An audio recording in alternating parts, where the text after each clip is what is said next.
వెనుజులాపైన Trump దుశ్చర్యలను ప్రధాని Narendra Modi ఖండించాలని CP నేత నారాయణ ఘాటు వ్యాఖ్యలు చేశారు.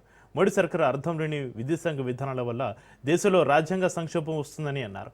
ఆపరేషన్ కగార్ పేరుతోటి కేంద్ర ప్రభుత్వం మావోయిస్టులపై యుద్ధం ప్రకటించిందని అన్నారు. కానీ నక్సలిజాన్ని అణచివేయడం సాధ్యం కాదని కామెంట్ చేశారు. దండకారణ్యాల్లో విచ్చలవిడిగా బూటకపు ఎన్కౌంటర్లకు తెగబడుతూ అక్కడున్న విలువైన ఖనిజ సంపదను దోచుకోవడానికి కుట్రలు చేస్తున్నారని ఆరోపించారు. ఇక నదీ జలాల విషయంలో తెలుగు రాష్ట్రాల ముఖ్యమంత్రులు ఒక దగ్గర కూర్చొని సామరస్యంగా పరిష్కరించుకోవాలని సిపి నారాయణ సలహా ఇచ్చారు.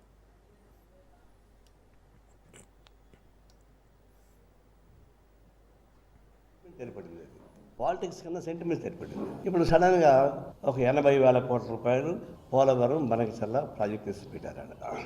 చంద్రబాబు నాయుడు గారు పెద్ద పవర్ పాయింట్స్ చూపించి ఈయనేదో డాక్టరేట్, మామూలుగా డాక్టరేట్ పెట్టవచ్చు, నాకు తెలుసు కదా, వేరు నేను నిపుణులాగా తెచ్చిపెట్టి అప్పుడేం చెప్పారు చూశాను, నేను మసలు చెప్పాను, తెచ్చగొడుతున్నారు మీరు, ఏకపక్షంగా మీరు అనౌన్స్ చేయడం వల్ల ఒప్పుకోరు అంటే. ఇప్పుడు అమ్మాయికి ఏమన్నారంటే చంద్రబాబు నాయుడు చాలా తెలివైన వాడు, నేషనల్ ఇంటర్నేషనల్గా గ్రిప్ ఉన్నవాడు, ఆయన అమాయకులు నేను అనుకోను. లోకేష్ అమాయకులు ఒప్పుకుంటాం కానీ చంద్రబాబు అమాయకులు కాదు. ఆయన ఏమన్నాడు, మిగిలిన మేము వాడుకుంటామండి, సముద్రం వేస్ట్ అయిపోతాయి కదా, మేము వాడుకుంటాను. చూడడానికి నిజం కదా, మిగిలిన నీళ్ళే కదా అంటారు. మిగిలిన నీళ్ళు వాడుకోవడం మొదలు పెడితే మనం ప్రాజెక్టు కట్టేస్తే రేపు వాళ్ళు ప్రాజెక్టు మనం ఎక్కువ కట్టుకున్నాం, తెలంగాణలో కట్టుకోవాలి.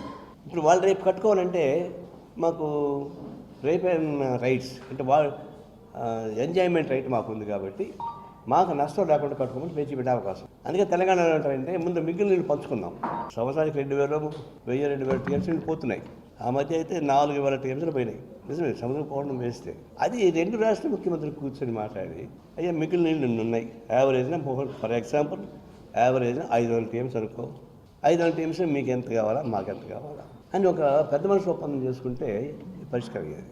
ఎప్పుడైతే ఈయన మా మిగిలిన నీళ్ళు మేము వాడుకుంటామని చెప్పి అన్నాడు. గత వైసీపీ ప్రభుత్వంపైన మంత్రి ఆనం రామనారాయణ రెడ్డి ఆగ్రహం వ్యక్తం చేశారు. గత వైసీపీ ప్రభుత్వం రాష్ట్రాన్ని సర్వనాశనం చేసిందని మంత్రి ఆనం రామనారాయణ రెడ్డి అన్నారు. గత 5 ఏళ్ల వైసీపీ పాలనలో రాష్ట్ర సంపదను ఉన్న కాడికి దోచుకుపోయిందన్నారు.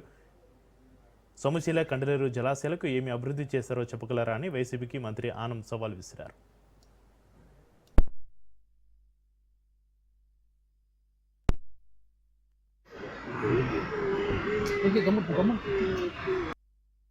మేము అభివృద్ధి చేయలేదు, ఇంకొక పార్టీ అభివృద్ధి చేయడానికి లేదు. మేము ఈ రాష్ట్రాన్ని సర్వం దోచుకుపోయాం, ఇంకొక పార్టీ ఏ పని చేయకూడదు, వాళ్ళకి సంక్షేమం ఇవ్వకూడదు, అభివృద్ధి జరగకూడదు, ఉద్యోగ ఉపాధిని కలగకూడదు. ఇలాంటి ఒక దుర్మార్గపు ఆలోచనతో ప్రతిపక్షాలు పనిచేస్తుంది. ఇటీవల సోమశిల మీద దండయాత్ర, కండలేరు రిజర్వాయర్ మీద దండయాత్ర. నేను అడుగుతున్నాను, జిల్లా పార్టీని కానీ రాష్ట్ర పార్టీని కానీ ప్రతిపక్షంలో ఉన్నవారు ఎందుకు ప్రాజెక్టుల మీద మేము దండయాత్ర? మీరు చేయని పనిని మేము చేశామని చూసి సంతృప్తి పడడానికైతే దండయాత్ర చేయబడింది. మీరు యాత్రికుల్లాగా వచ్చి అన్ని కూడా చూడదు, తప్పేంది. కానీ మీరు ఏదో దుర్మార్గపు ఆలోచనలు పెట్టుకొని మీ బురదను మాకు పూయడానికి ఒక ప్రయత్నం చేస్తున్నారు. అందుకనే దాన్ని వద్దు అని మేము అనుకుంటున్నాం. 2021లో వరద ప్రవాహం పైన ఉన్నటువంటి కొంచెం ప్రాజెక్ట్, అన్నమయ్య ప్రాజెక్ట్, ఇవన్నీ కూడా ఆనాడు ప్రమాదానికి గురవుతాయంటే మెయింటెనెన్స్ డబ్బులు ఇవ్వమంటే ఆనాడు ఉన్నటువంటి వైఎస్ఆర్ కాంగ్రెస్ పార్టీ ప్రభుత్వం ఈ ప్రాజెక్టులు ఎక్కడ ఉన్నాయి? పైన ఉన్న ప్రాజెక్టులు అన్నమయ్య, కృష్ణా, మన కడప జిల్లాలో. ఎవరు అక్కడ నుంచి నాయకులు? సాక్షాత్తు వైఎస్ జగన్మోహన్ రెడ్డి ఆనాడు ముఖ్యమంత్రి. ఇవాళ మేము ఇక్కడికి వచ్చి చూస్తామని చెప్పడానికి అక్కడి నుంచి వచ్చిన ఎంపీలు, అక్కడి నుంచి వచ్చిన నాయకులు. ప్రకాశం జిల్లా దర్శి నియోజకవర్గంలో పలు అభివృద్ధి కార్యక్రమాలకు ప్రభుత్వం శ్రీకారం చుట్టింది. టీడీపీ ఇన్ఛార్జి గొట్టిపాటి లక్ష్మి ఆధ్వర్యంలో ఉల్లగల్లు, పసుపుగల్లు, ముండ్లమూరులో విద్యుత్ సబ్స్టేషన్లకు భూమి పూజ చేశారు. ఉల్లగల్లు గ్రామంలో ఏర్పాటు చేసిన ఎన్టీఆర్ విగ్రహాన్ని ఆవిష్కరణకు మంత్రులు డోల బాల వీరాంజనేయులు, గొట్టిపాటి రవికుమార్, ఎంపీ మాగుంట శ్రీనివాసరెడ్డి, ఎమ్మెల్యేలు హాజరయ్యారు. అనంతరం ఏర్పాటు చేసిన బహిరంగ సభలో వీరంతా పాల్గొన్నారు. సీఎం చంద్రబాబు నాయుడు నాయకత్వంలో ప్రతి పల్లె, ప్రతి గ్రామం అభివృద్ధి పథంలో ముందుకు సాగుతుందని కూటమి నేతలు అన్నారు.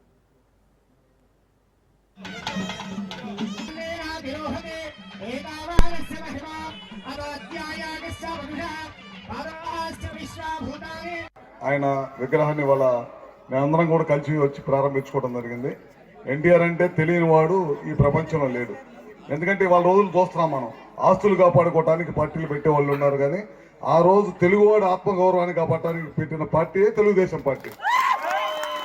అది ప్రతి ఒక్కరు కూడా గుర్తుంచుకోవాలి. ఇవాళ పార్టీలే ఉంది, ఇవాళ ప్రతి ఒక్కరు దొంగ పనులు చేయటం, అమ్మా ఉండమ్మా, దొంగ పనులు చేయటం, పార్టీలు పెట్టడం ఇవాళ వేరు. ఆ రోజు ముఖ్యమంత్రి అంజీ గారికి అవమానం జరిగిందని చెప్పి తెలుగువాడికి ఈ గౌరవం లేదా అని చెప్పి, తెలుగువాడికి గుర్తింపు లేదా అనే ఉద్దేశంతో వాళ్ళ పార్టీ పెట్టడమే కాకుండా ఆ రోజు అందరు నవ్వారు. సినిమాలు చేసుకునేకి రాజకీయం తెలుసని. రాజకీయ రంగంలో కానీ సినిమా రంగంలో కానీ ఎన్టీఆర్ఏ పోటీ, ఇంకెవరు లేడు ఈ ప్రపంచంలో. అది ఎన్టీఆర్ అంటే. అలాంటి గొప్ప వ్యక్తి ఎన్టీ రామారావు అన్నమాట. తర్వాత రాజకీయాల్లో రావటం, ₹2 కిలో బియ్యం ఇవ్వటం, అది ప్రపంచంలోనే ఎక్కడ ఎవ్వరు చేయలేరు. ₹2 కిలో బియ్యం అంటే ఆ రోజుల్లో. ఇవాళ కూడా ఆ కార్యక్రమం 40 సంవత్సరాల తర్వాత కూడా ఆయన కార్యక్రమం కొనసాగిస్తున్నామంటే ఆ రోజు పెట్టిన ₹2 కిలో బియ్యం అనేది ఎంత బ్రహ్మాండమైన కార్యక్రమం చూడండి. ఇల్లు ఇచ్చారు, కార్యక్రమం చేశారు. మహిళలకు ఆస్తుల్లో సమాన హక్కు కార్యక్రమం చేశారు. ఇందాక మన స్వామి గారు విజయ్ కుమార్ అన్నట్లు ఇవాళ గురుకుల పాఠశాలలో పిల్లలు చదువుకుంటున్నారంటే ఆ రోజు స్వర్గీయ. తెలంగాణలో సౌత్ ఇండియా సైన్స్ ఫేర్ జరగనుంది. ఈ నెల 19 నుంచి 23 వరకు 5 రోజుల పాటు సంగారెడ్డి జిల్లా ఆర్సీపురం మండలం కొల్లూరులోని ది గౌడియన్ స్కూల్లో ఈ సైన్స్ ఫేర్ నిర్వహించనున్నారు. బెంగళూరులోని Visvesvaraya industrial and technological museum సహకారంతో రాష్ట్ర పాఠశాల విద్యాశాఖ ఈ కార్యక్రమాన్ని చేపట్టనుంది.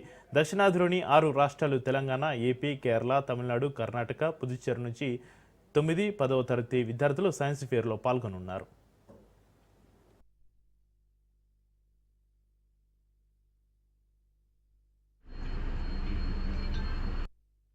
దాదాపు అందరితో కంపెనీస్తో కూడా రివ్యూ చేయడం జరిగింది, ఏర్పాట్లన్నీ కూడా పరిశీలించడం జరిగింది. సదర్న్ ఇండియా సైన్స్ ఫేర్ ఇందాక డిఓ గారు విషయాలు చెప్పడం జరిగింది. మొత్తం 6 స్టేట్స్ ఇంక్లూడింగ్ తెలుగు స్టేట్స్తో కలిపితే మనకు 210 ఎగ్జిబిట్స్ వస్తున్నాయి. ఆ 210 ఎగ్జిబిట్స్లో టీచర్ ఎగ్జిబిట్స్ ఉంటాయి, స్టూడెంట్ గ్రూప్ ఎగ్జిబిట్స్ ఉంటాయి, స్టూడెంట్ ఇండివిజువల్ ఎగ్జిబిట్స్ ఉంటాయి. కాబట్టి మొత్తం టోటల్గా మనకు 450 పార్టిసిపెంట్స్ అందరు ఇంక్లూడింగ్ టీచర్స్, స్టూడెంట్స్ అంతా కలిపి ఆఫీసెస్ నుంచి మనకి 6 రోజులు రేపటి నుంచి రిజిస్ట్రేషన్ ఉంటుంది. యాక్చువల్ 19 to 25 days ప్రోగ్రామ్ ఉంటుంది. ఈ ప్రోగ్రామ్ యొక్క ముఖ్య ఉద్దేశం ఏంటంటే పిల్లల్లో ఒక సైంటిఫిక్ టెంపర్ డెవలప్ చేయాలి. అదేవిధంగా మనం ఇప్పుడు చూస్తున్న ఎన్నో ఆవిష్కరణలు వచ్చాయి. ఈరోజు మాట్లాడుతున్న ఏఐ కూడా ఒకప్పుడు ఈ విధంగా సైన్స్ మిషన్ ద్వారా వచ్చింది. ఈరోజు మనం నాట్ వేసే మిషన్ కావచ్చు, చాలా రకాలుగా మనం చూస్తున్నాం కొత్త కొత్త ఇన్నోవేషన్స్ అన్నీ కూడా. అవి పాఠశాల స్థాయి నుంచి టీచర్స్ కానీ హెడ్ మాస్టర్స్ కానీ వాళ్ళలో సైంటిఫిక్ టెంపర్ డెవలప్ చేసి ఆ విధంగా పిల్లలందరూ కూడా ఒక మంచి వైజ్ఞానిక ప్రదర్శనను అందించబోతున్నారు. కోట్లాది మంది భక్తుల ఆరాధ్య దేవాలు కోరిన కోరికలు తీర్చే వనదేవతలు ప్రకృతిని దైవంగా కొలిచే ఆదివాసీ వనజాతరలో అధికారుల నిర్లక్ష్యం స్పష్టంగా కనిపిస్తుంది. తెలంగాణ ప్రభుత్వం ఎంతో ప్రతిష్టాత్మకంగా మేడారం మహాజాతరను అభివృద్ధి చేస్తుంది. మంత్రి సీతక్క, ములుగు జిల్లా కలెక్టర్ టేసి దేవకర ప్లాస్టిక్ రహిత గ్రీన్ మహాజాతరను నిర్వహించడానికి ప్రణాళికతో ముందుకు వెళ్తుంటే జిల్లా పంచాయతీ అధికారులు నిర్లక్ష్యంతో భావితరాలకు స్వచ్ఛమైన మేడారాన్ని అందించే లక్ష్యాలకు గండి పడుతుందని ఆదివాసీ సంఘాలు ఆవేదన వ్యక్తం చేస్తున్నాయి.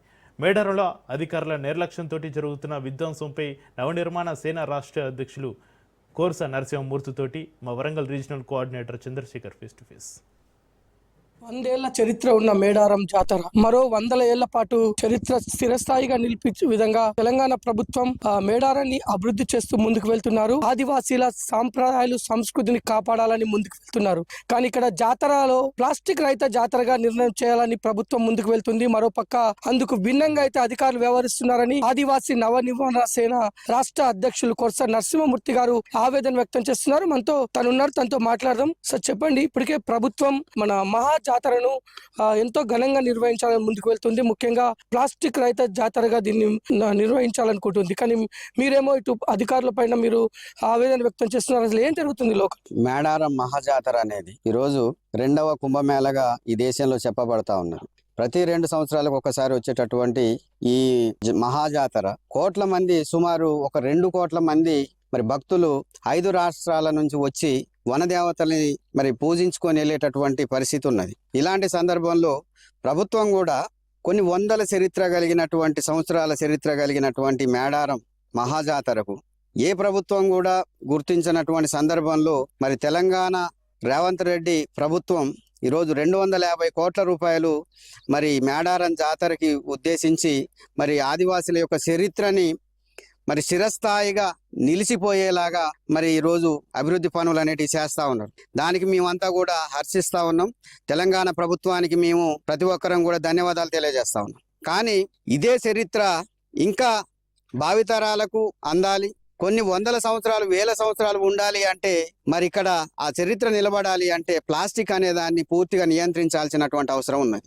ప్రభుత్వం చెబుతా ఉన్నది మేము ప్లాస్టిక్ని ప్రతిసారి జాతర వచ్చినప్పుడల్లా మేము ప్లాస్టిక్ నియంత్రిస్తూ ఉన్నాం, ప్లాస్టిక్ లేకుండానే మేము ఇక్కడ జాతర కార్యక్రమాలు అనేటివి నిర్వహిస్తాను, దానికి సంబంధించి అధికారులను కూడా మేము కేటాయించడం జరిగింది, దానికి ప్రత్యేకంగా మేము ప్రత్యేక చొరవ కూడా చూపుతామని అని చెప్పేసి మరి చెప్పడం జరుగుతూ ఉన్నది. ఈసారి కూడా మంత్రి సీతక్క గారు ఇదే అంశం మీద ప్లాస్టిక్ని మేము పూర్తిగా నియంత్రిస్తాం, జాతరలో ఎక్కడ కూడా ప్లాస్టిక్ వాడకం అనేది లేకుండా చేస్తామని చెప్పేసి మరి ప్రకటన చేయడం జరిగింది.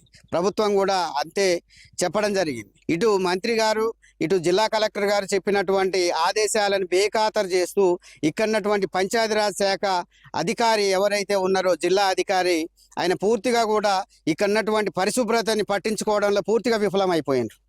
అసలు పట్టించుకోవడం లేదు. ఒక మంత్రి చెప్పినటువంటి ఆదేశాలని కూడా ఆయన బేఖాతరు చేసి మరి నా ఇష్టం నేను ఎట్లయినా ఉంటానని చెప్పడం అనేది మరి ఇది చాలా మరి ఖండించాల్సినటువంటి అవసరం ఉంది. మనం చూసుకుంటే ఇటు ప్రభుత్వాలు చెప్తున్నాయి, ఇటు మంత్రి సీతక్క కూడా చెప్పారు, ఈ యొక్క ఏదైతే వ్యర్థాలను క్లీన్ చేయడం కోసం కోట్ల రూపాయల బడ్జెట్ కూడా కేటాయించారు, అంతా కూడా జిల్లా పంచాయతీ అధికారి కనుసరణలో జరుగుతుంది.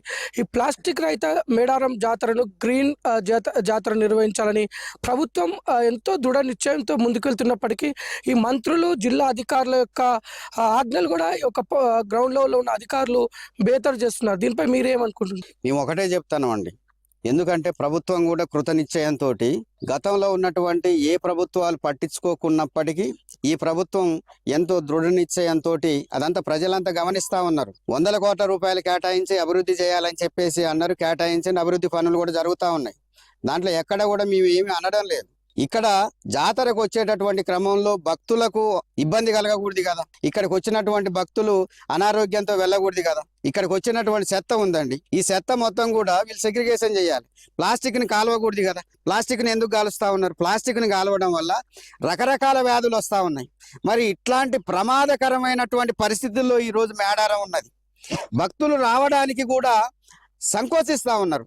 ఈ ప్రాంతంలో పరిశుభ్రత అనేది లేదు, అక్కడికి పోతే మనం అనారోగ్యం పాలవుతామనే ఒక భయం ఆందోళన వ్యక్తం చేస్తూ ఉన్నారు. ఇక్కడ ఉన్నటువంటి మేడారం ప్రజల యొక్క పరిస్థితి చాలా దారుణంగా ఉంది. ఉన్నటువంటి జిల్లా పంచాయతీ అధికారి ఎవరైతే ఉన్నారో ఆయన చిత్తశుద్ధి లోపం ఉన్నది, నిర్లక్ష్యం ఉన్నది.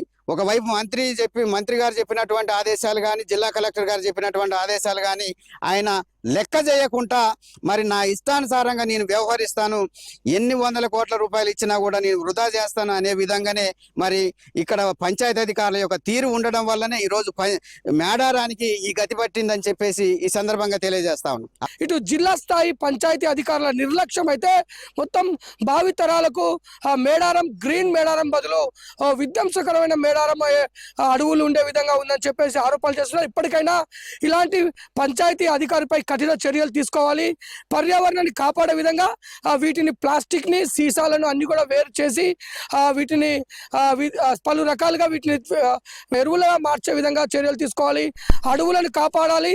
భావితరాలకు యొక్క మేడారాన్ని తిరిగి స్వచ్ఛమైన మేడారంగా గ్రీన్ మేడారంగా అందించే విధంగా చర్యలు తీసుకోవాలని చెప్పేసి ఆదివాసీ సంఘాలు కోరుకుంటున్నాయి. కెమెరామెన్ సురేష్తో చంద్రశేఖర్ రాజు.